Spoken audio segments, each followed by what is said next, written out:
Jota, se enquadre aqui para a gente ver se você está ok. Você está ao vivo, viu? Beleza.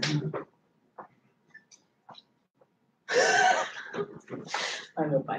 Oi, gente, bom dia. Aliás, boa tarde.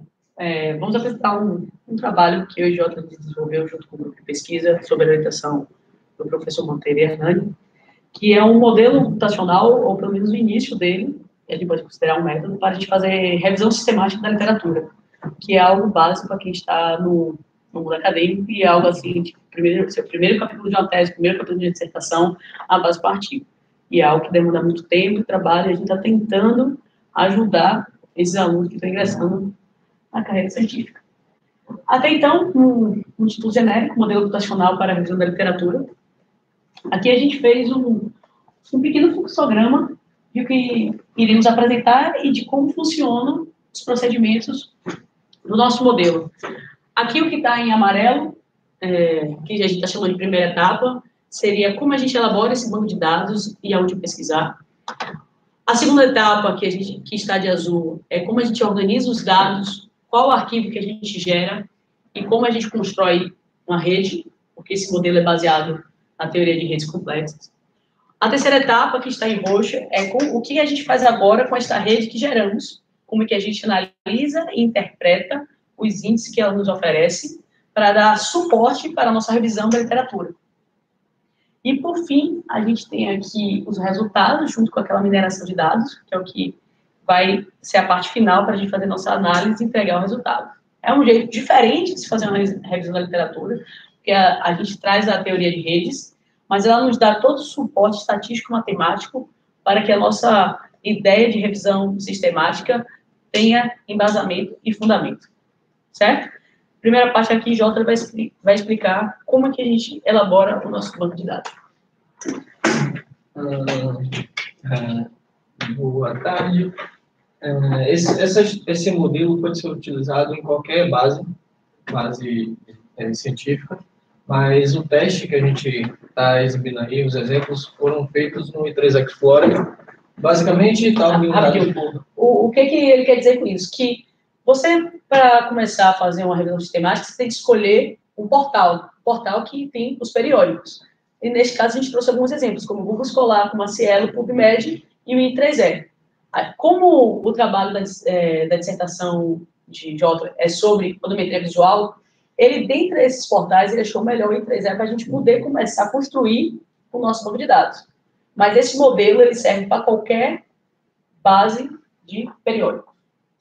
Ele está organizado, a gente definiu da seguinte forma: código AP, que é um código que você vai incrementar com a quantidade de artigos que você pesquisou. Quando você bota palavras-chave no I3E, por exemplo, ele te retorna uma quantidade de artigos. Esses artigos, a gente deixou definido assim, ó, digamos, foi retornado apenas 2 artigos.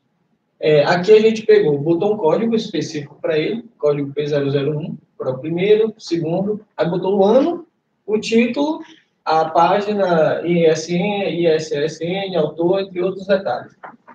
Aqui, nessa primeira planilha, só tem a parte principal, que são justamente os dados que estão contidos aí.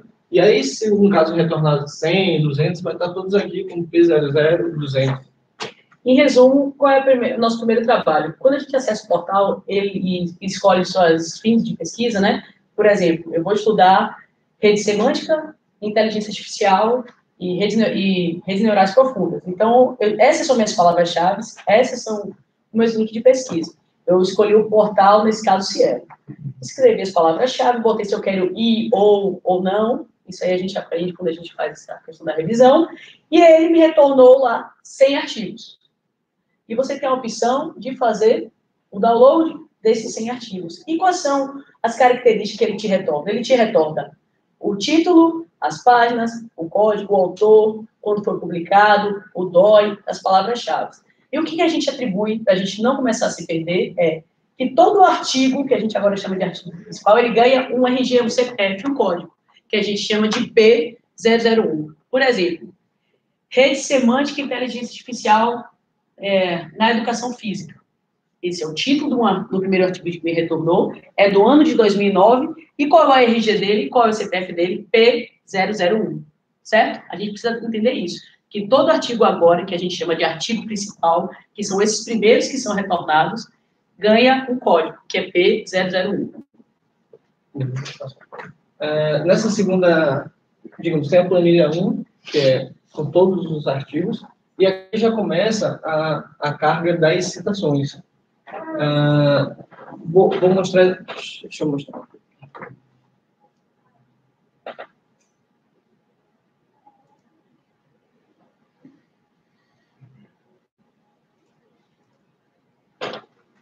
Não sei se está dando para ver aqui, o I3 Explorer. A gente coloca as palavras-chave, como a Renata mesmo falou aqui, ela vai retornar uma quantidade. Eu botei só por questão de exemplo, Islã, que retornou 5.389.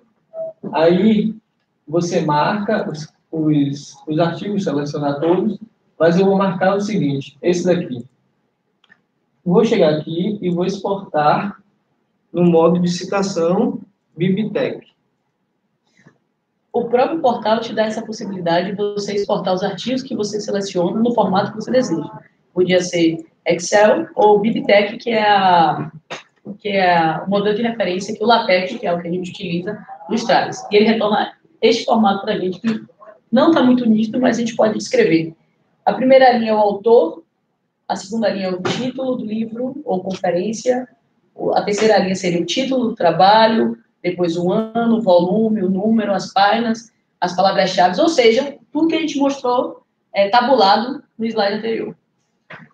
A ideia, eu vou tentar só adicionar mais um, para vocês entenderem exatamente o legal do... Aqui, ó, aqui tem dois, tem esse daqui que foi do primeiro e esse daqui do segundo, certo? Eu só vou copiar, antes de passar para o slide, jogar aqui. Por que eu estou utilizando o Sublime? Porque o Sublime eu posso simplesmente fazer o seguinte, eu posso achar um padrão de espaço, assim eu garanto que tudo que for espaço e o nome não vai se repetir. Aí eu chego, autor, seleciono aqui, espaço para autor. Se tivesse 1.000, 2.000, 3.000, só Ctrl+D, ele selecionaria apenas autor.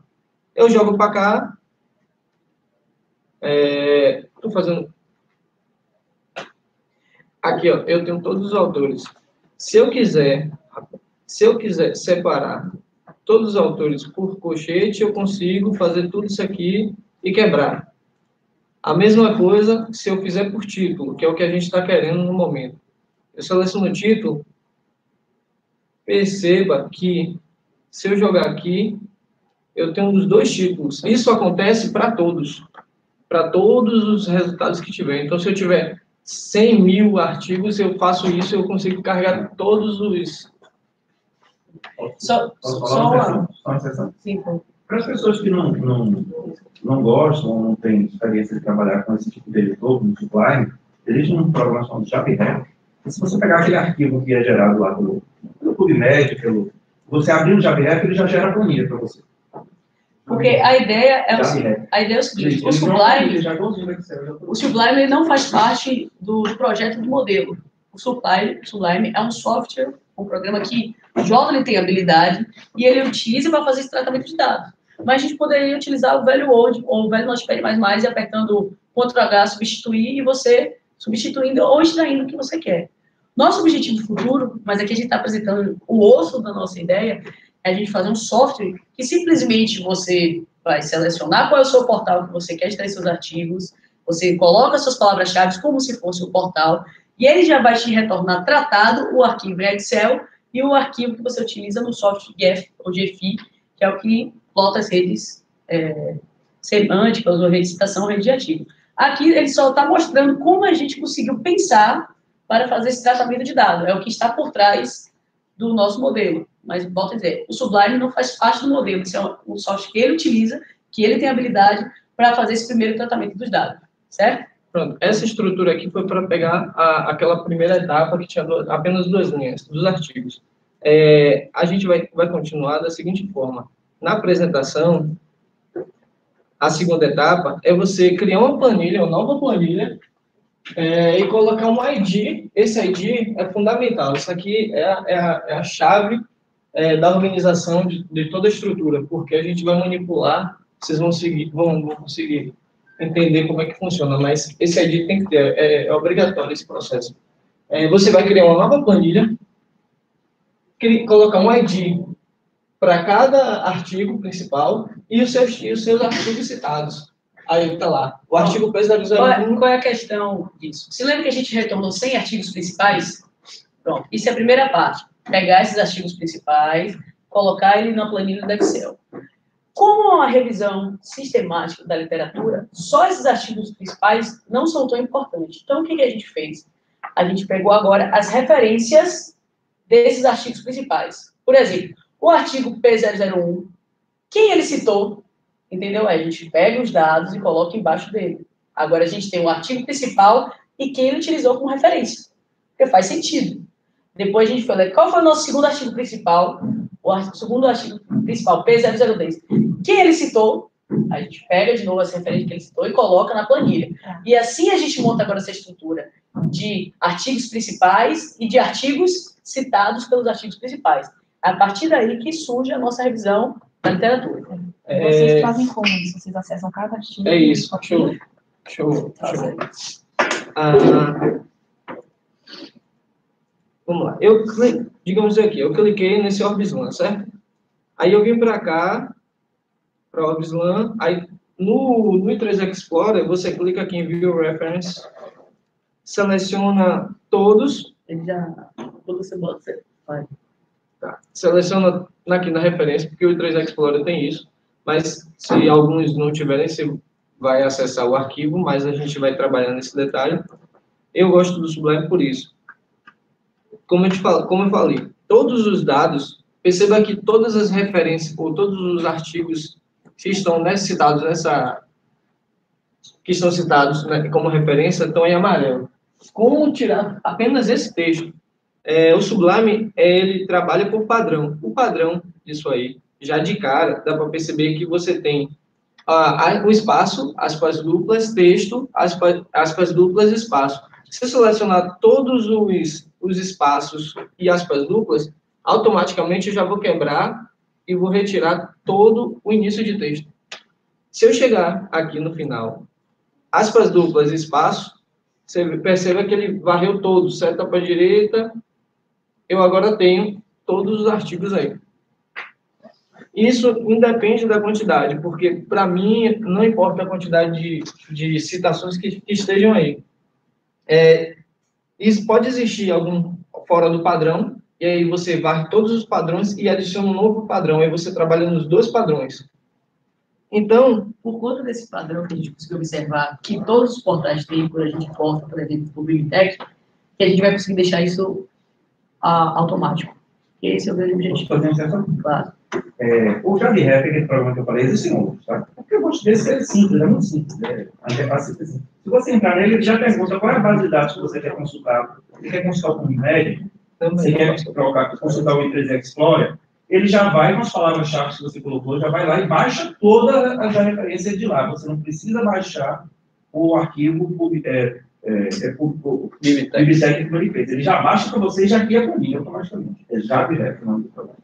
JVRE. Isso. Ele já vai lá, já faz a pesquisa em todas as bases que você disser na internet, busca todos esses arquivos, ele guarda os arquivos para você no diretório e já cria uma planilha com todos esses dados. Beleza. Essa parte aqui, vocês entenderam até o levantamento dos dados, tanto dos artigos principais quanto dos artigos citados. Agora a gente vai começar a manipular. Você avança, por favor. A gente vai efetuar uma limpeza de caracteres estranhos, arroba, entre outros, e classificar em ordem alfabética. Aqui é o antes e depois. Perceba que tem, não sei se vocês conseguem ver os arrobas aqui, ó, caracteres estranhos no texto. Depois de limpar, vai ficar tranquilo, e aí você seleciona título, marca título AC e bota ele para virar ordem alfabética. A gente separou por cor para vocês perceberem o processo de evolução que está sendo proposto. Observe que 7 se repete com 4. São exatamente iguais, tá vendo? 7 se repete com 4. Quando você organiza, 4 e 7 passam a ficar lado a lado. Só que 4 pertence ao artigo 1. E 7 pertence ao artigo 2. Beleza? Você já consegue perceber aqui, ó, os dois, um do lado do outro. Em resumo, o que a gente tem antes? Depois de fazer esse tratamento de exportação do artigo principal, dos artigos de citações, por consequência lógica, como a gente está estudando um tema específico, provavelmente os artigos principais podem citar artigos que são citados por outros artigos, certo? Então, qual é a primeira parte do tratamento que a gente não pode se perder? Se lembra que a gente criou esse ID, essa ordem? Então, isso aí fica estabelecido. Por que é importante? Temos aqui nesse verde mais escuro o artigo principal, o seu código, certo? E os artigos citados. Como o Jota falou, vamos se concentrar nesse número 4 aqui, correto? Pronto. Esse verde mais claro, que é a partir do ID 6, temos o artigo número 2 e os artigos citados por ele, correto? Lembrando que o artigo 7 e o artigo 4 são o mesmo artigo citado por artigos principais diferentes, correto? Pronto. O que Jota está sugerindo? Quando você apertar aqui, organizar em ordem alfabética, o que vai acontecer? Que dependendo de onde estavam esses artigos que são iguais por título, eles vão ficar o quê? Lado a lado.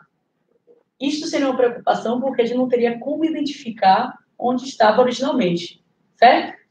No entanto, você lembra do ID? É nesse momento agora que ele vai se tornar importante.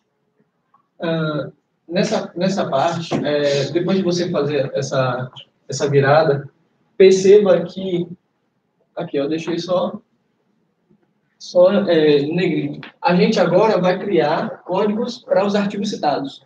Lá no artigo principal, tinha lá P001, beleza? E P002. Agora o artigo citado vai ter o seu código PC. Vai ser PC001 e vai seguir. Só que repare que o 4 e o 7, o 4 é do artigo 1 e o 7 é do artigo 2. Eles vão ter o mesmo PC, o mesmo número de código, porque a gente tem que verificar que não pode existir vários títulos com números diferentes. Cada título tem que ter seu respectivo código. É literalmente como se fosse um RG. Não, mas a questão aqui, neste caso, é o seguinte. A gente sabe que cada artigo principal, como cada artigo citado, vai ter seu código. Mas o nosso problema ainda está naquilo. Se eu botei em ordem alfabética, significa que eu não vou saber onde estava o meu artigo de origem. Mas o que acontece? Por causa desse ID que a gente criou no início do texto, quando a gente agora apertar para organizar, o que acontece? Ele automaticamente vai levar os seus artigos para o lugar.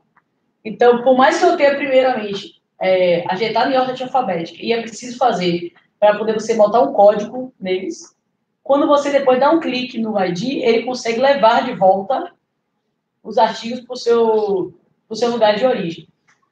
Voltando. Por que é importante a gente colocar em ordem alfabética, por mais que embaralhe, porque a gente precisa ter a certeza que o mesmo artigo vai ter o mesmo código, o mesmo P. Mas, nesse caso, será que a gente consegue retornar eles para onde eles estavam em origem? Consegue, por causa dessa primeira coluna, que é o ID, que quando você organiza por ela, ele alinha de novo 1, 2, 3, 4, 5, 6, 7, 8, 9. Ou seja, você consegue organizar ele, mas agora você já tem o próprio código. Beleza. Agora, exatamente. Nessa fase foi a parte de inverter de título a C.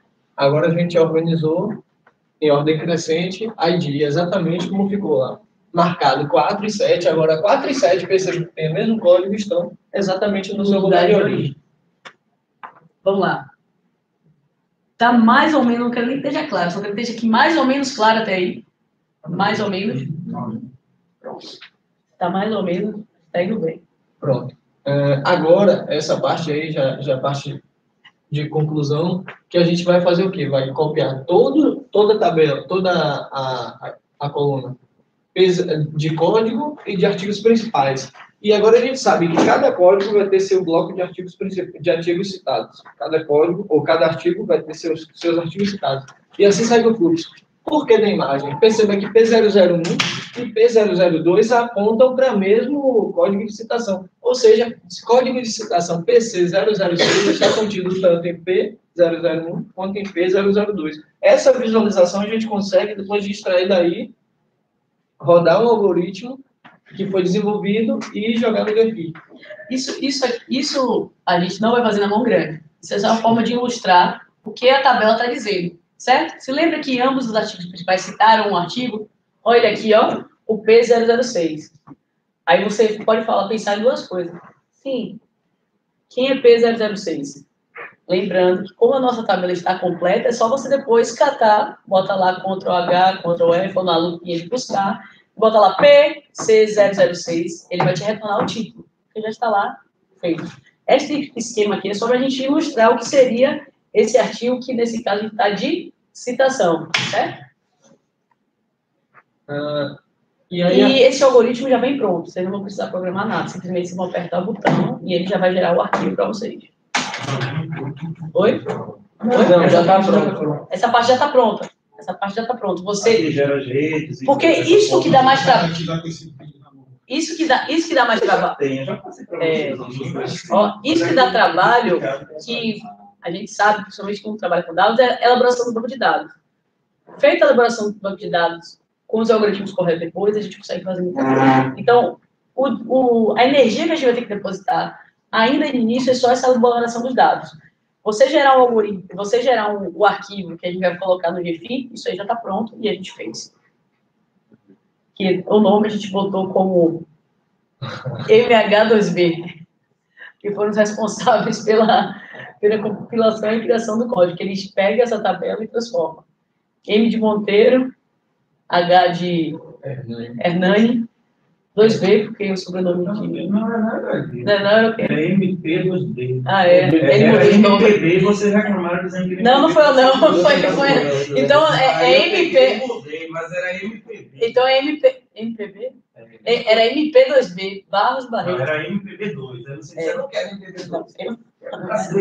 Aí eu disse, tá bom, então MP2B. Então ficou agora claro. vocês já estão mudando para minha Não sei, isso aqui acho que teria de Isso aqui acho que a gente ignora, que a gente está decidindo essa código, tá pronto. Mas a gente está decidindo. Já gravei, já vai ser registrado. Hein? Pronto. Enfim, agora vamos assim, o que fica bacana depois desse trabalho? Isso aqui, que o projeto não está ajudando um pouquinho, seria, tá vendo esses micropontinhos aqui? Acredite, creio em mim. Essas manchas que vocês estão vendo tem micropontinhos. Esses micropontinhos, na realidade, são todos os artigos desse trabalho. E esses pontos mais escuros, que vocês não estão vendo, mas estão tentando aqui, ó, serão os artigos mais citados. Você quer botar o direito aí para ver se não dá para você pegar só a figura e abrir ela não? Nada. Não vai dar o zoom, não? Não dá zoom, não, aí. Não, até essas aqui estão aqui bem bacana aqui, ficou bizarro. Vem ali embaixo, ó, desça um pouco, aparece aí, não tem opção de zoom, não?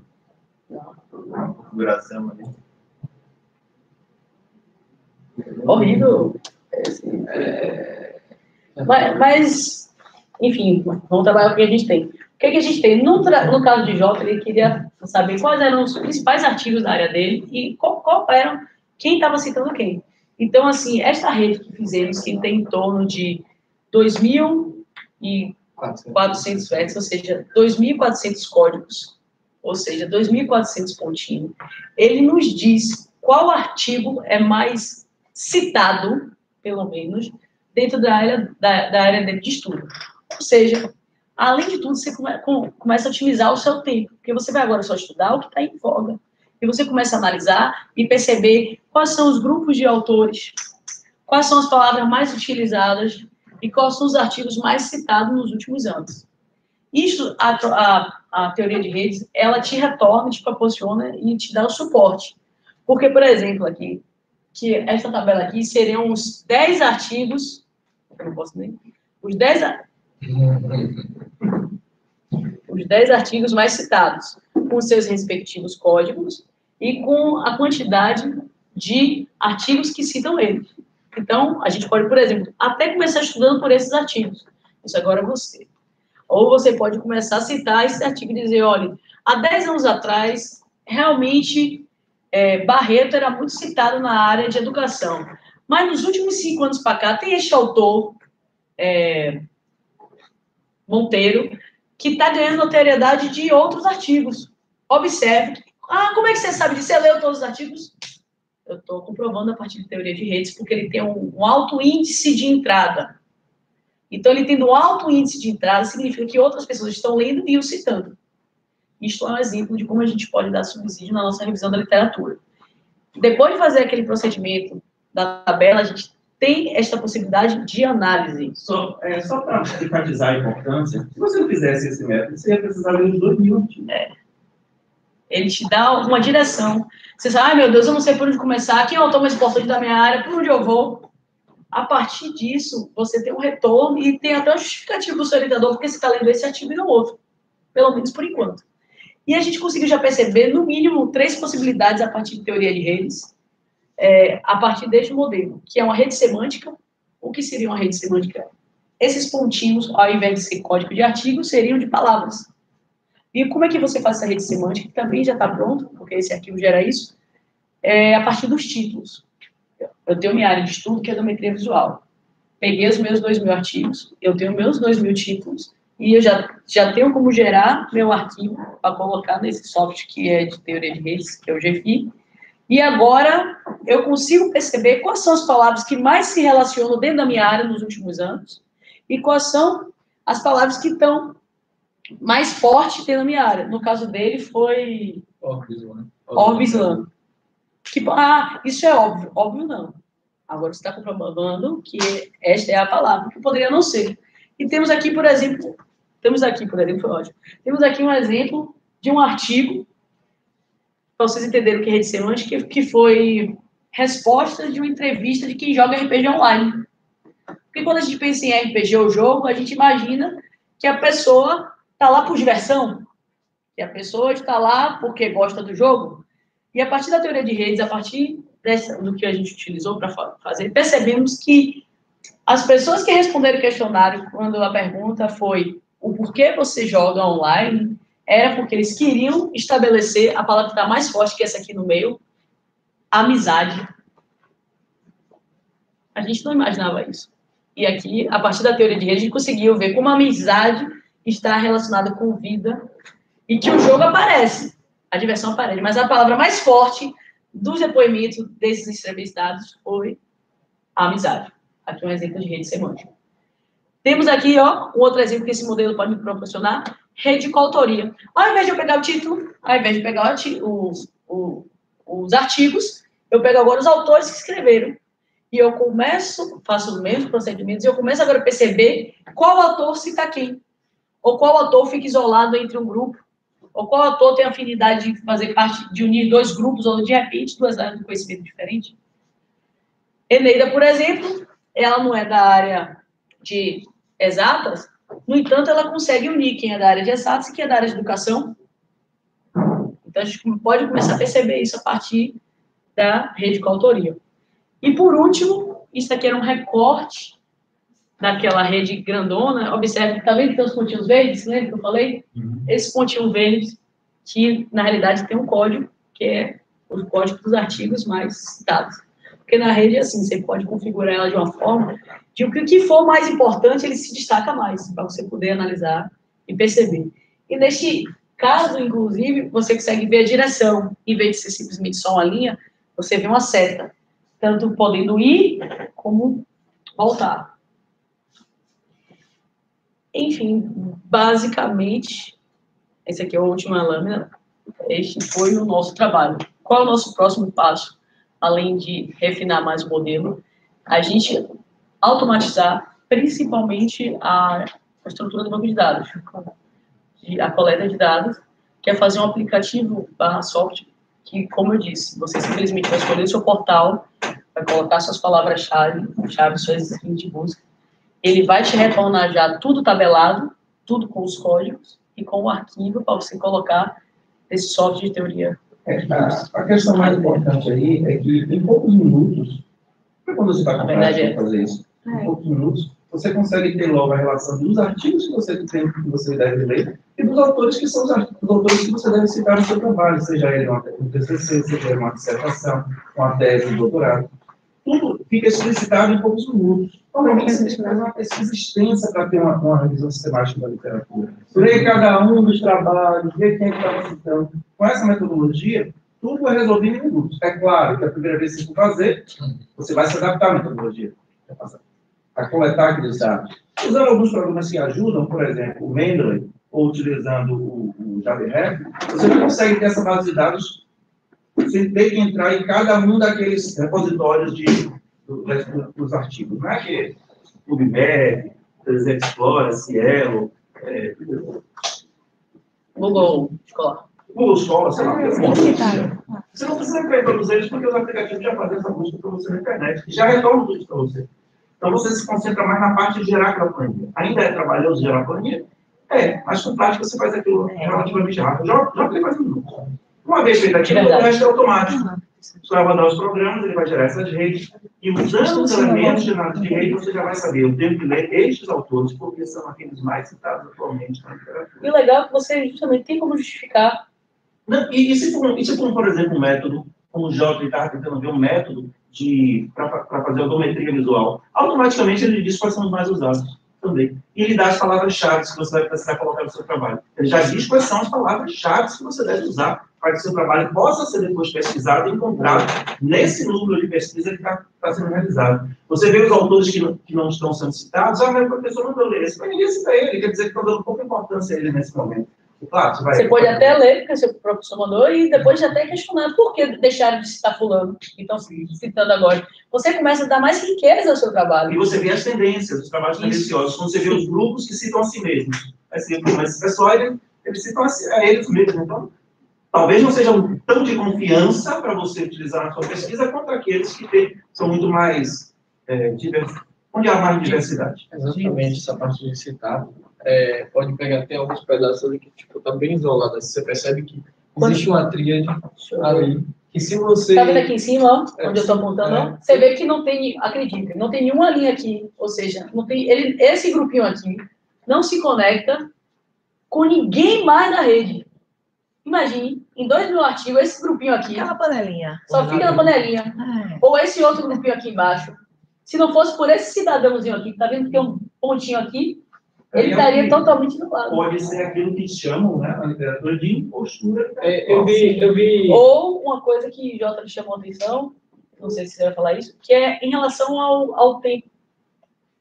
De repente, esse grupo surgiu há muito tempo atrás, era isso que era citado, e depois parou, às vezes não é mais relevante, não se publica mais, ninguém lê mais. Porque também tem isso, o tempo, né? Que você vai botar sua vida de é isso mesmo. Também ter isso, né? Que, na verdade, você precisa comprovar o estado da arte, né? Como é que está aquilo que você está pesquisando, você quer estudar de fato.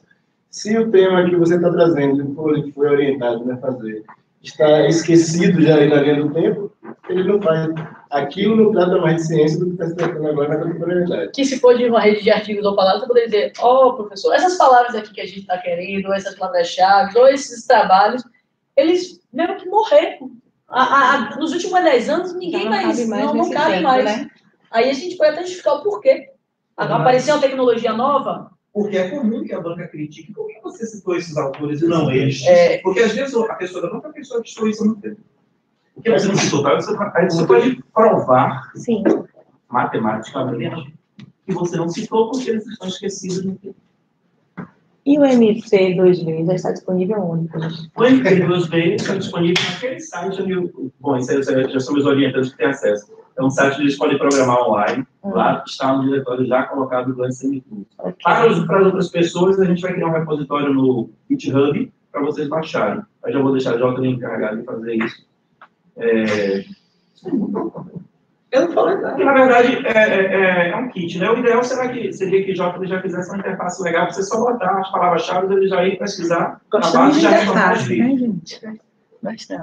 Uma coisa que eu queria falar, é o seguinte, de cara, eu procurei alguns pontos ali bem isolados e percebi que tinha 3 bem distante, tão distante. Pra cá, Jota. E 3, uma aponta para um, outro aponta para outro que fechou. Aí eu percebi que ele tinha 3 artigos que ele apontava para esse, falava dele, e era um artigo dele, anteriormente, que falava dele, que era um artigo dele. Então você consegue visualizar isso aí. Egocentrismo. Ele citava o próprio artigo. De cara você consegue ter uma. A depender, a gama para analisar isso aí é muito. E às vezes é visto como autoplágio, né? Então eu já tenho como te falar quais são os artigos que fazem isso. Pode mudar de nome para não se fazer os capítulos agora, né? Dessa entrevista. Se for um capítulo que traga, não precisa ter essa. Muito obrigado. Na verdade, o Jota e Renato usaram esse método, eles vão ter que falar desse método na metodologia deles. Porque não é um método que todo mundo está utilizando, é um método que eles criaram. E foi adaptando a teoria de redes para tornar mais rápido, mais ágil o processo e mais incontestável, que é a parte mais importante. Então, aí eles vão ter que colocar, sim, no capítulo de metodologia deles. Mais adiante, quando o artigo deles estiver publicado, aí não vai ter, já vai ter uma publicação agora no evento que vai ter. Vai ter a semana, até uma semana. Semana que vem, Semana que vem. Já vai ter uma apresentação do trabalho, mas depois a gente deve publicar o artigo no final do ano no livro do grupo de pesquisa. Nós falamos de hipóteses, né? Do que pode acontecer se você não tem realmente atenção ao estado da arte, mas eu já participei de uma banca onde a dupla, né, foi reprovada. Você teve que fazer mais um semestre de graduação na faculdade, porque em design de produto, um dos tópicos do projeto é análise similares. Que é justamente você ver como é que estão os produtos, né, nos últimos 10 anos. E quando a banca fez, eles, né, os professores, a análise similares, tudo que já tinha sido feito, né, era um armário para ser multifuncional, né, para a área de serviço. Você tinha aí já em 5 anos muita coisa superior àquilo que o aluno está propondo. Isso é um medo que normalmente quando a gente inicia uma pesquisa tem, né? A gente não sabe se é aquela ideia maravilhosa que a gente teve, alguém já pensou. Como é que você vai saber a visão sistemática? É a única forma de você poder garantir que é uma ideia original. Quem está fazendo doutorado, isso é imprescindível, porque a sua tese tem que ser uma proposta inédita. O ineditismo você vê logo quando você faz uma pesquisa desse tipo. Legal. Muito bem. Parabéns, Oi? Assessoria. Vamos guardar essas publicações para citar vocês. Algumas perguntas? Oi? Algumas perguntas? Tá gravando, chegue para a pessoa ver o que você está falando. Entre no programa. Você estava ao vivo já. Você está ao vivo, Jota. Chega mais para cá. Os 2 autores, por favor. Os 2 deles. Estou registrando sua humanidade. Sem mais perguntas.